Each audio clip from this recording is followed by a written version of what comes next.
Olá, seja bem-vindo ao XamasConet, Congresso Internacional de Xamanismo na internet.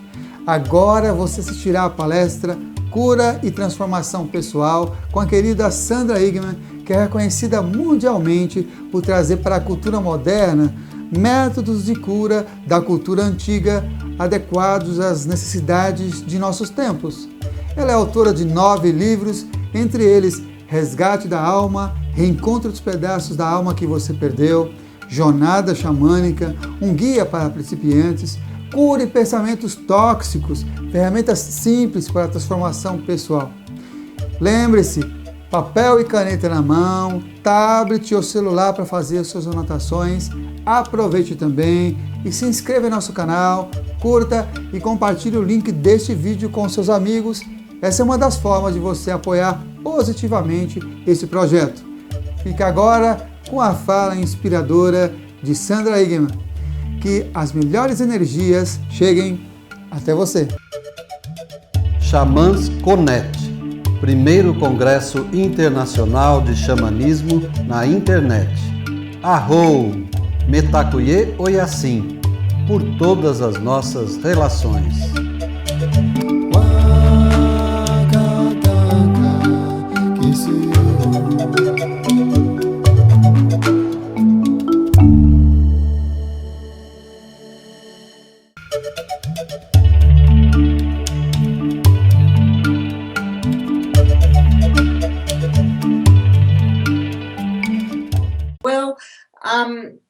First of all, I think that it's very important for all of us to understand that we're in a deep time of transformation. And this is not the time to give up hope, because there are so many challenges right now. It's very easy for us to feel hopeless. And through spiritual work, we really can join together as a community to make changes. And so from a shamanic point of view, every city, every country has a soul. Land has a soul. It's alive. It has a spirit. In the practice of shamanism, everything that exists is alive and has a spirit. And that spirit belongs to what we call the web of life. And so we can work with the guardian spirits of the land. We can talk to the land itself and ask how we can live in greater harmony with the land so that we can turn around some of the planetary changes that are occurring. And from a shamanic point of view, well, number one, there's a process of evolution that's going on. And so some of the changes that are happening, we don't have any control over. The earth has always evolved just like we do. There's land where there once was water, and there's water where there once was land. And so, but part of what's happening on the planet is human caused. And that's where we can make changes. We do have to make the physical changes to take action to change our behavior so that we stop destroying the planet. But we can also add to that because we work with body, mind, and spirit.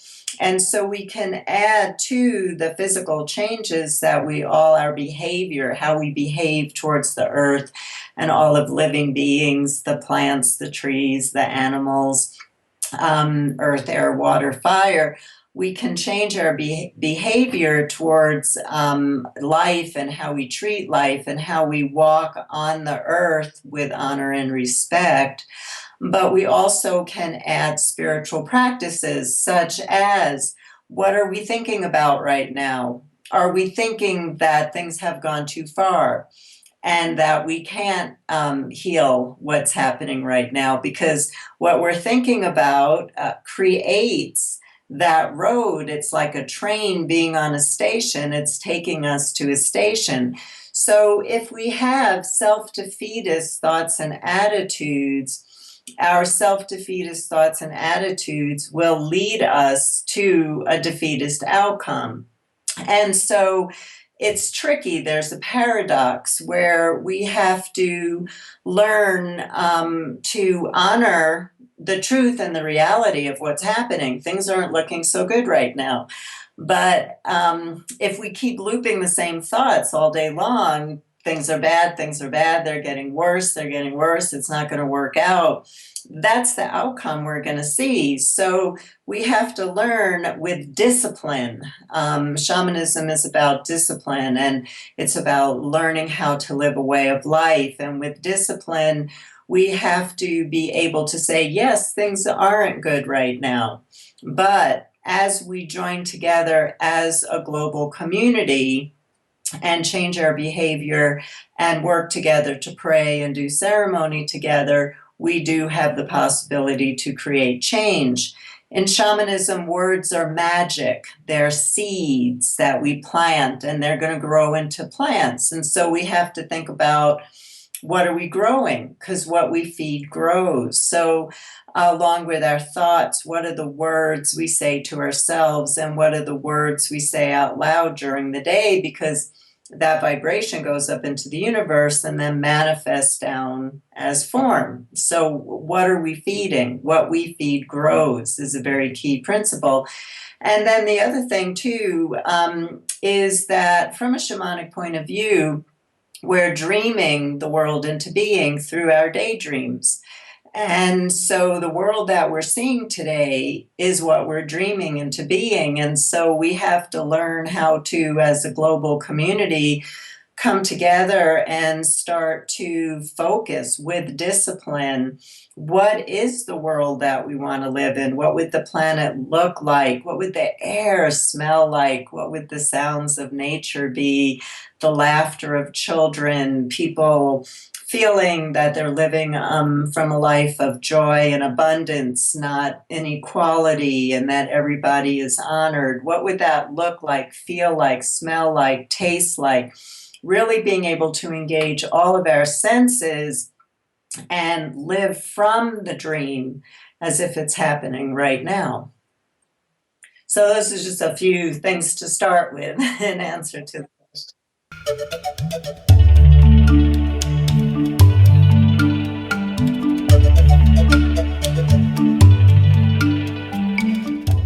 Well, I think night dreams it's part of our spiritual work, and it's almost like shamanic journeying. And so night dreams also work with the power of intention. Everything in spiritual practices is about the power of intention.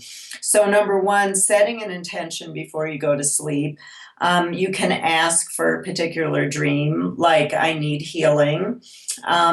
Could you please, I'm asking for healing help in my dream. Or I have this question, I need some help on this particular question. And setting that intention before you go to sleep at night, and also setting the intention that I'm going to remember my dreams in the morning.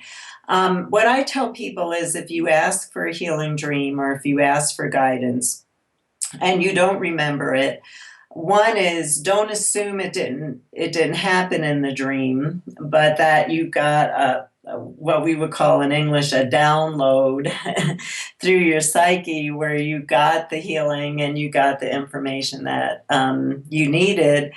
But also, it is a discipline working with dreaming, and it's persistence. And so I think that what happens in all spiritual practices, including dreaming, is people give up too easily. Well, I didn't remember my dream. I never remember my dreams. And that's not true. To think back to a dream that you did remember, and to start to set that intention, I want to remember my dreams like I have in the past. And it does come, but it does take a certain amount of persistence.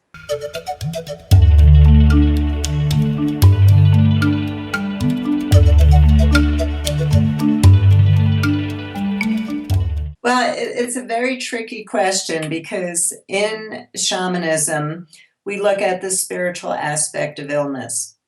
And in shamanism, we don't treat labels, we treat people. So you can have 10 people with what Western medicine is diagnosing as schizophrenia, but when you look at what's happening to them on a spiritual level, there are 10 different things happening to them, and 10 different treatments would have to be made. And so in the practice of shamanism, first of all, shamans work in partnership with helping compassionate spirits. And these spirits don't have bodies anymore, so they can look down on the human condition and they can see what's happening for us from a different perspective. It's like watching a ball game. They're in the bleachers and we're the players on the field. We can't always see what's happening in our lives because we're too close to our lives, but the spirits are looking from a different perspective. And so a shaman is a man or woman who journeys, goes into an altered state of consciousness and works in partnership with his or her helping spirits to, number one, diagnose what's happening for the person who's being labeled schizophrenic, what's happening on a spiritual level. And then the spirits would devise the appropriate healing ceremony from them. In shamanism, there are four causes of illness. One is that a person has lost their power, and that can create emotional or physical illness for a person. We treat emotional and physical illness as the same. And in that particular case, the shaman would journey into the invisible realms to look for a helping spirit who would heal, bring back lost power, vitality into their life. In that particular case, something's missing. Their power is missing, and the shaman returns that. The other thing that could be missing is a part of our soul being our essence, our vitality, that part of ourselves that keeps us alive. And whenever we experience an emotional or physical trauma, from a shamanic point of view, a piece of our essence, our vitality, leaves our body so that we can survive the trauma. So if I was going to be in a head-on car collision, the very last place I would want to be at the point of impact would be in my body. So our psyche has this brilliant self-protect mechanism. We go away while the trauma is occurring. So in our culture, with all the traumas that we have, physical abuse, sexual abuse, war, drugs, grief, loss, those are anything that creates shock, accident, surgery. And so when we lose a part of our soul, we can become very dissociated. And so schizophrenic types of tendencies or psychotic kinds of tendencies could show themselves. So it could be that a person needs that part of their soul back. Chronic illness, depression, not feeling ever the same or feeling whole. Those are all things that people report when they feel so lost. When we're missing our power and or our soul, something might come into our body, a spiritual blockage might come in that might be creating emotional or physical illness. And in that case, it's the role of the shaman to devise a ceremony to remove that spiritual blockage. Also, lastly, from a shamanic point of view, when we die, if everything goes right, we transcend to a transcendent reality. But what happens is through traumatic death, unexpected death, suicide, murder, big, accident, sometimes the soul actually gets stuck here, and that's what we call ghosts and poltergeists. Of course, in Brazil, you're very tuned into spiritual entities that have not crossed over to the other side. And so one of those spirits who has not crossed over to the other side can enter into the body of a person who is missing their power and or soul. and that would be called a possessing spirit. And so actually in Brazil, there has been really wonderful work by shamans in Brazil who have worked with depossession to help people who are in mental institutions, who are dealing with some kind of schizophrenia or psychosis. But until the shaman can actually go into an altered state and look at what's happening for that particular person, it could be soul loss, it could be the person needs a soul retrieval and a depossession. There's no way we can't say that we treat everybody with cancer in the same way or everybody with schizophrenia in the same way, because we just don't use labels, we treat people.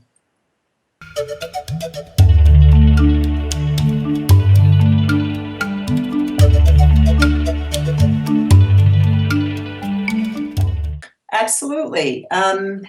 Soul retrieval is done for any living being that experiences a trauma. So I love working with children because children actually, I'll say something to them like, do you know when something bad happens to you and you put a piece of yourself away in a safe place? And they'll tell me where they put that piece and they'll say, are you going to get that back for me? So they really cooperate and participate in the soul retrieval ceremony. I've had tremendous amount of success working with babies who are sick through soul retrieval. You can do soul retrieval on a plant. You can do soul retrieval on a tree, on land. So, with land or outside in nature, I would journey on a ceremony, a specific ceremony that could be used. Yes, in a shamanic culture, if a family member asked for help, that was seen as permission. In our culture, that gets tricky because somebody might say, my husband needs a soul retrieval. Does he want a soul retrieval? No, but I think he needs one. So, there's that codependency where we oftentimes want to help people who don't want to receive help. If I'm working with a young child, an animal, somebody who's in a coma or unconscious in a hospital, or too psychotic to be able to speak to me, then I would do a journey in the middle world where I would travel to their hospital room or their home and ask for permission. But that can be abused again because a part of shamanic healing is wanting help, showing up and saying, I want help. So how I work is if a person can speak, I ask for verbal permission from them. But if it's a being that doesn't verbally, then I have to journey to their spirit.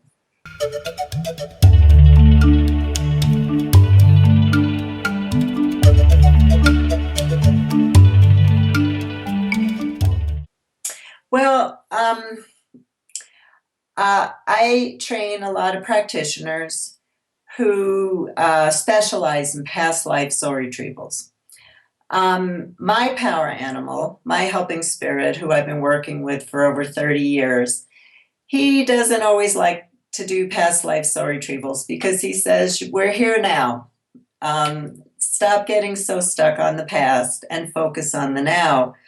But in my 25 years of performing soul retrievals, occasionally he'll say to me, this person's issue really is a past life issue. And we do a past life soul retrieval. So, for example, I worked with a teenager who had such bad asthma, he was ending up in the hospital every day. And my power animal said it was a past life issue where he had been stabbed in his lungs in a past life. And ever since we did the soul retrieval, he's never had another asthma attack again. So it can be very powerful. How I work with past life soul retrieval is I always make sure I psychopomp the soul meaning transcend it first to a transcendent reality, so that when I bring it back, it's not coming back with all the heaviness of that past life. It's a little tricky with past life soul retrieval because helping spirits, and this has been known for thousands of years, not just in shamanism, but in all spiritual traditions, whatever we're shown in a journey is metaphorical. So the question that comes up sometimes is, are you really being shown a past life issue, or are you being shown a metaphorical story? And so it takes a lot of experience and a person building up a very strong partnership with their helping spirit to be able to identify if this really is a past life issue.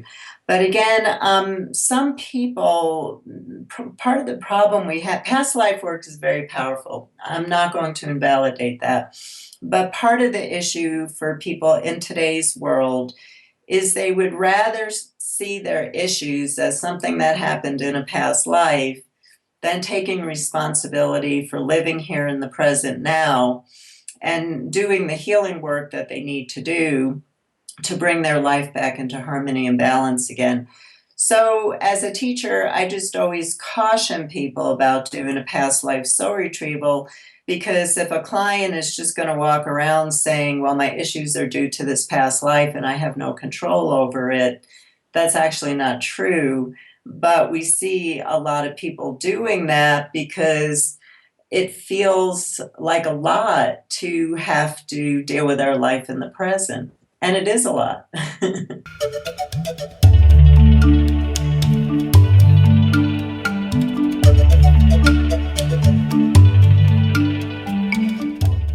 Well, a lot of people are really having financial problems right now. And I know that that's true all over the world. And of course, I have friends who live in Brazil, so I know that people in Brazil are also struggling economically. And part of our work, of course, is to continue to hold a vision for equality for all life on the planet. But the spiritual practice that I can teach goes back to the dreaming, the daydreaming work that I was teaching about. In all spiritual traditions, there's a territory that's talked about as the void. The void is that place right before creation. The Buddhists talk about that it's empty, but it's also full at the same time. Everything is birthed from the void. It's before the light. And in the void, there's no such thing as scarcity. And I remember I had the great opportunity once to talk to a physicist at a conference once. We were talking for like 6 hours together. And he was talking about how scarcity is actually a human-made concept, because from a spiritual point of view, there is the void, that place before creation, and everything, money, resources can all be brought through, can be created as form in the void and then birthed to earth. But we've actually manifested as a human race this thought form that is so strong about scarcity, and that there's always going to be people who have more, and there's always going to be people who have less, and that's the way the world is. And we have manifested that. We have dreamed that into being, and we've done an incredible job at it. You know, just look at our lives and look at the world. And so the spiritual practice that I can offer is where people can work with their daydreams. Again, this takes a tremendous amount of persistence. It's not about, I tried the exercise once and it didn't work. It's daily. You got to do it daily. You can't give up. You also have to surrender the outcome. that the spirits will help you manifest your desire in maybe an unexpected way that you weren't planning, but where you actually use your imagination. And I'm using imagination in a good way here. Imagination is a God-given gift that we were all born with.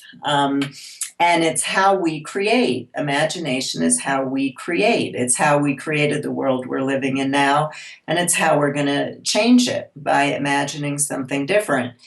And so you want to use your imagination to really use all your senses to what would your life look like? What would all the details, what would the people in your life be like? What would the house you would be living in?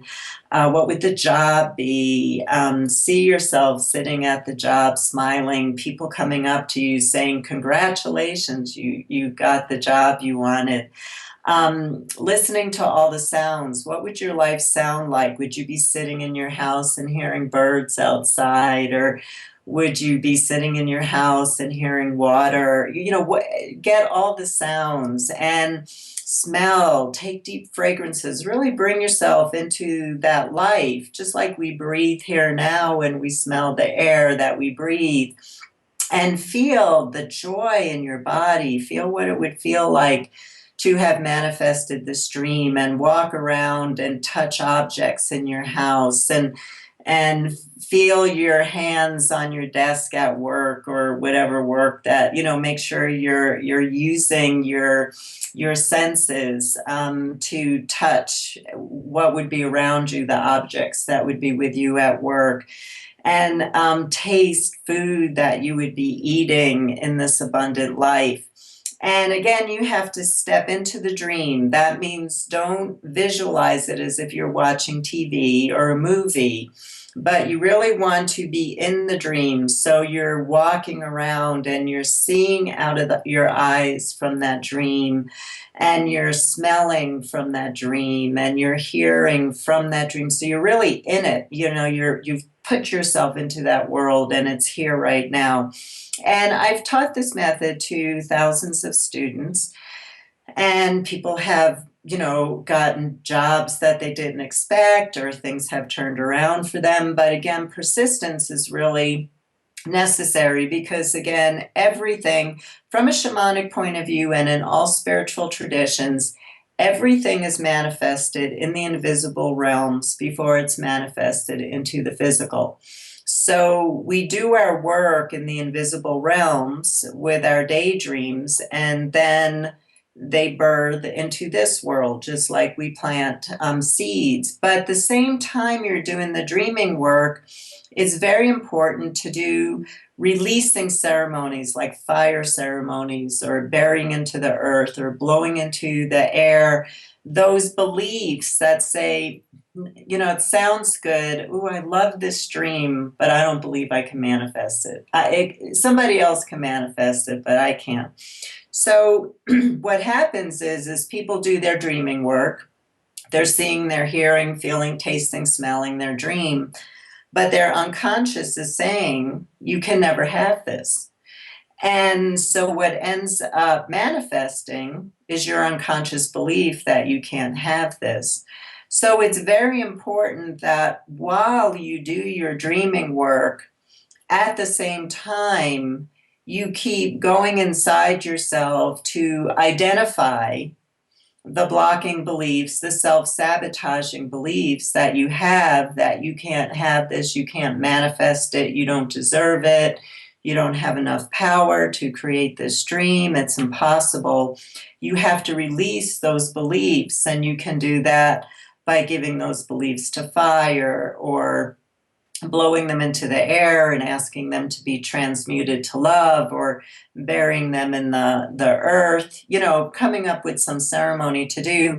I find that people who only do the dreaming work without doing the releasing work, they don't realize how strong those unconscious beliefs are, and that they end up manifesting their self-defeatist beliefs instead of what they want. So doing those two pieces together. And for people who actually know how to do a shamanic journey, a very interesting journey to do that I teach people how to do is to set an intention to journey to the land of dreams. And it's just an intention. I can't tell you where it is. You set your intention, I want to go to the land of dreams. And you go to the land of dreams and you meet the dream keeper, the master or mistress of dreams, and ask them to show you what you're manifesting through your daydreams, through what you daydream throughout the day. It's a very interesting journey to do, because then it shows you what you're dreaming about throughout the day that's actually feeding that belief in scarcity so that you're not getting the abundance. And so from a spiritual perspective, we can turn around how we manifest abundance into our lives. But the collective belief is so strong around scarcity that we have to do a lot of releasing work, and we really have to be persistent with our dreaming work.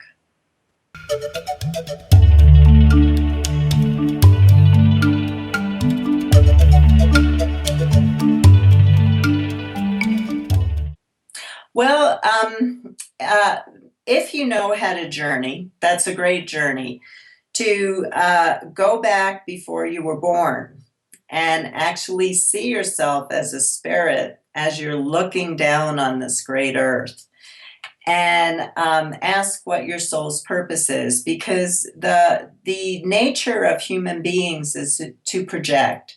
So when we're born, our parents project an identity onto us. Our teachers project an identity onto us. Our teachers and all the authority figures in society tells us who we are. But yet, when we were coming into this world, we had this incredible desire, adventure that we wanted to sign up for. And then we come here and people tell us who we are, and that doesn't reflect back to us our own true identity. So journeying to go back before you were born is a very powerful journey to do, to see what was that original adventure. What was your soul's purpose? What did you actually come here to manifest in this lifetime? And I tell people, if they don't know how to journey, if they're not trained in shamanic journeying, you can hold that question just while you sit in nature. Nature is an incredible healer and helps us to open up to our deep inner wisdom that we already have inside of ourselves, to sit by a body of water, or to go to a high place where you could look out, or let the wind come through and inspire you. So being in nature, or writing, there's a practice that I'm sure many are familiar with called automatic writing, where you write on a piece of paper, what is my soul's purpose? And you put on some nice drumming music, or some nice spiritual music that helps you go into an altered state. And you just put your pen down and you close your eyes and just let what is in your unconscious, your psyche, come through, and don't worry about if you're writing vertically instead of horizontally. Just let your own inner spirit, your own inner shaman come through and guide you. So those are the three different ways that I teach, is either through shamanic journeying, being in nature, or doing some writing. Yeah, well, well, I was always a very spiritual child. I mean, I was born a spiritual child, and I was born in Brooklyn, New York. And I loved the trees, and I came home from school and I sang to the trees and I sang to the birds, and I would lie outside on the street at night and sing to the moon. And so I always had a spiritual knowing. I always talked to spirits, even as a kid. And then when I was 7 years old, I was hit by lightning. And although I don't exactly remember what happened to me, my awareness was more expanded when I came back from that experience. And so throughout life, I remember being 7 years old and sitting on my couch in Brooklyn. And all of a sudden a vision came to me of what life could be, but that we got it wrong as human beings. We were really dreaming the wrong dream into being, just like shamans say. And I remember that moment sitting on my couch and saying, I'm going to devote my life to helping people find joy. And then I was a child of the 60s. I grew up in the 1960s and demonstrated against the war and experimented with mind-altering substances. And then I had 2 more near-death experiences in my life where I went to what I would call God and was really experienced that true power of unconditional love and peace. And so, I always knew what my work was, but I didn't have a form. And in 1980, I was introduced to the practice of shamanic journeying. And when I met my power animal for the first time, and he's just started talking to me and answering all these questions that I'd been holding in my life, I knew finally I had a form. So I've been practicing shamanic journeying since 1980. And still, my whole passion is about helping people to get back those lost parts of their souls so that they can fully embody and feel the joy of life and feel passion for life again, because the light has gone out of people's eyes. People don't have passion for life anymore, which is why we're seeing so much illness. And I've always loved nature, even as a child, and teaching people about the healing power of nature. And then my Medicine for the Earth work, which is about planetary healing, how we can come together as a global community to perform ceremonies together to help the planet heal. So those 3 things that I'm so passionate about doing, those seeds were planted very early on in my childhood.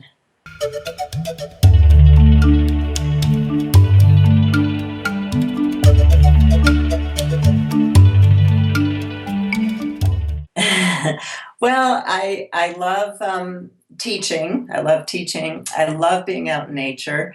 I have the most amazing husband, very kind and supportive of me, and we really enjoy being together.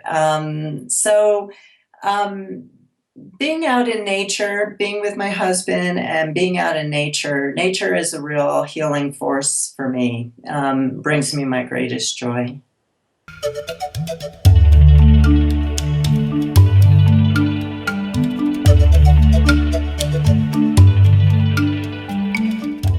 Yeah, I think altars are very important. So what you can do is just get a little rug or a fabric, a nice fabric, and it could be very small. It doesn't have to be huge.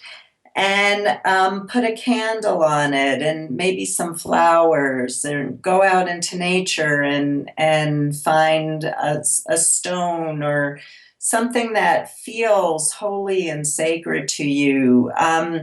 Put a little offering bowl in. I live in the Southwest in America, and among the Native Americans here, cornmeal is an offering, and I don't know what it would be in Brazil among the native people, but some offering, and it doesn't have to be something that the native people use, but something that feels really good to you, or even a little bowl of water. And put some prayers for people who you love and who want healing help. Put their names on that altar. And then your altar becomes a place where you can go and sit just for comfort throughout the day, or to pray for yourself or to pray for others.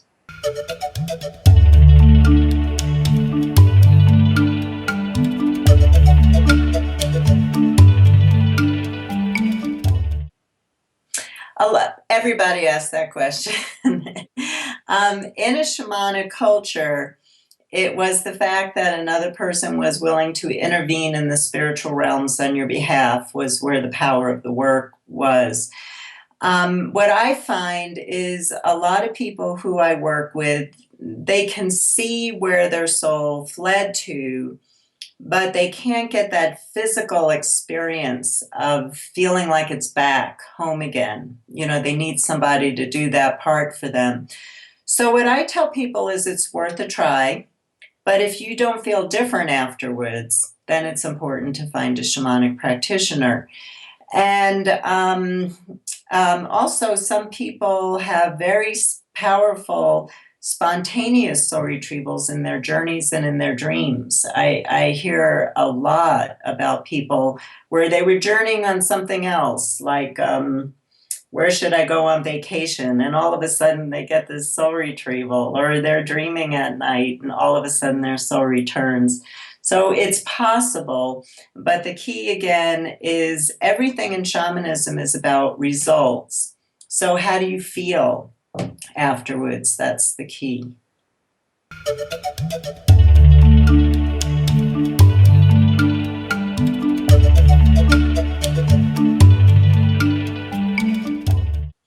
Well, crises is part of our evolution. Crises are how we grow. In shamanism, we talk about initiation. And in initiation experiences, your ego is carved away at so that your spirit can shine through.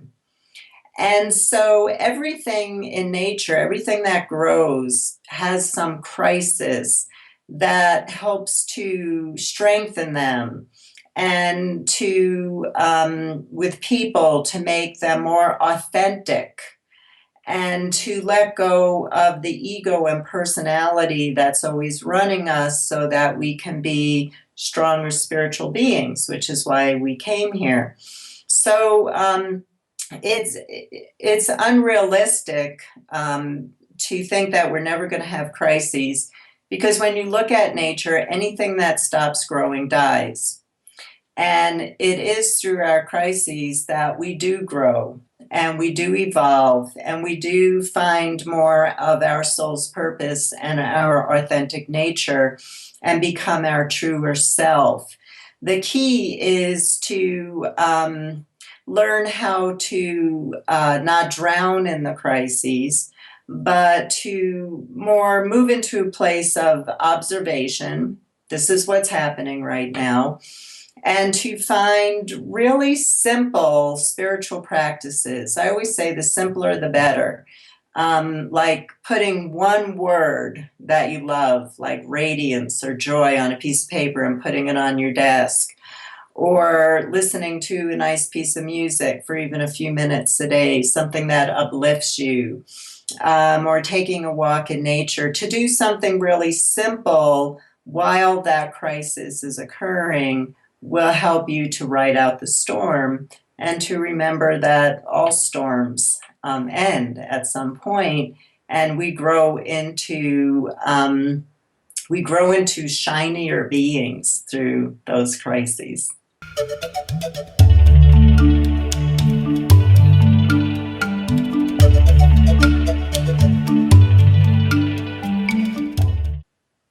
Yeah, I would say to do the same thing that I shared about the dreams, to journey or to journal or to sit in nature and first identify those limiting beliefs. And then you can make a little talisman. You could take maybe a piece of wood and tie some yarn on it and empower it so it holds the power of the belief. Rattle that belief into that stick and put it in the fire. Or write that belief down on a piece of paper and put it into the fire. Or make a little boat out of things in nature, little ship, and go out to the ocean or to a lake and set the little boat off to sea. Or get some bubbles like children use and blow the limiting beliefs to the universe and ask them to transform them into love or light. Or make something out of nature, not artificial. We don't want to pollute the earth. Make something out of nature and bury it. Do a burial ceremony. of that belief. So using ceremony, that's what shamans have used for thousands of years, because the power of ceremony is ceremony creates change.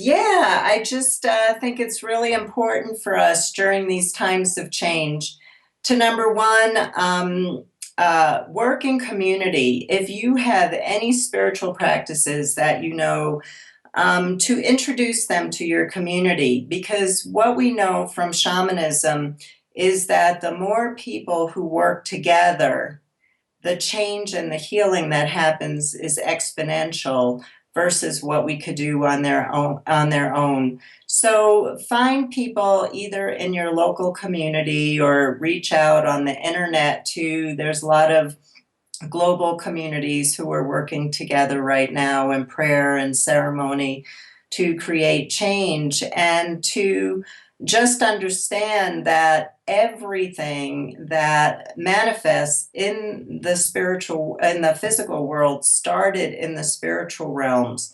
So it really is with the spiritual work that we're going to have the opportunity to join together as a community to create positive change for not just people, but all of life and for the planet itself.